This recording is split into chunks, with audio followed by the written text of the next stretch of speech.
किड्सू channel को subscribe करें ऐसी ही कुछ अनोखी कहानियों के लिए।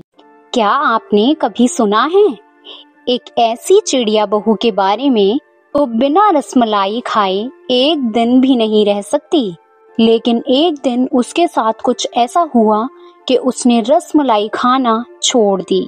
तो आइए सुनते हैं आज की कहानी, जिसका नाम है रसमलाई वाली चिड़िया बहू। गप्पू कबूतर अपनी माँ बिंदु चिड़िया के साथ एक पेड़ की डाल पर रहता था। एक दिन वो उड़ते उड़ते मिठाई की दुकान के पास से गुजरा तो उसकी नजर एक चिड़िया पर पड़ी जो बड़े मजे से रसमलाई खा रही थी। चिड़िया का नाम था लाली।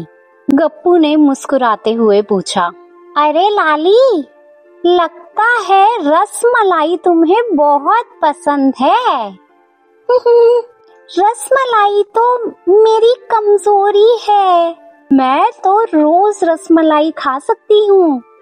अच्छा, अगर मैं तुम्हें रोज रसमलाई खिलाऊं तो क्या तुम मुझसे शादी करोगी? अगर अपना वादा निभा सकते हो तो मैं शादी जरूर करूंगी। कुछ ही दिनों में दोनों की शादी हो गई। ढोल नगाड़ों के साथ लाली बन गई गप्पू की प्यारी सी दुल्हन।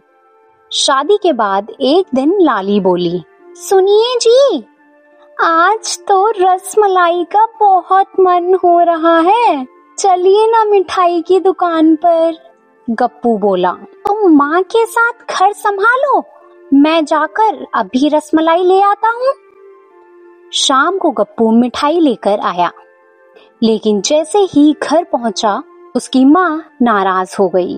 ये क्या उठा लाए हो, रोज रोज मिठाई, बहू को बिगाड़ेगा क्या? पीछे से लाली बहू आई और बोली, अरे माँ जी, ये तो आपके बेटे ने किया वादा था और वादा तो निभाना चाहिए ना। बिंदु माँ चुप रही और लाली पूरी रसमलाई मजे से चट कर गई। फिर अगले दिन बहुत तेज बारिश हो रही थी। गप्पू रसमलाई लाने बाजार गया, पर मिठाई की दुकानें बंद थी और वो खाली हाथ लौटकर वापस आ गया।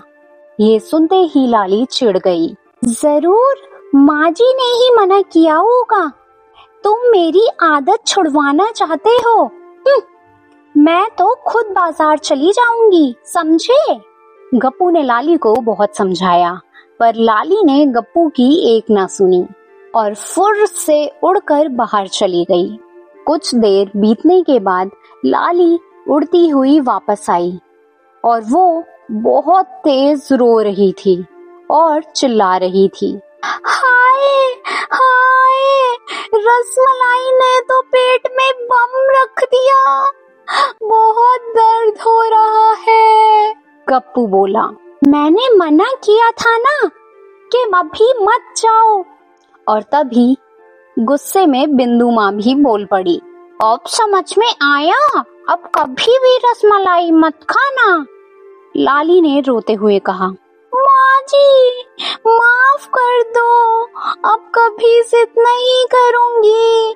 फिर बिंदु माँ ने प्यार से दवाई दी और लाली को राहत मिली और उसके बाद वो सचमुच समझदार बन गई। तो इस कहानी से हमें सीख मिलती है कि जो चीज हमें बहुत पसंद होती है, अगर वो भी जरूरत से ज्यादा हो जाए तो मिठाई भी कड़वी बन सकती है।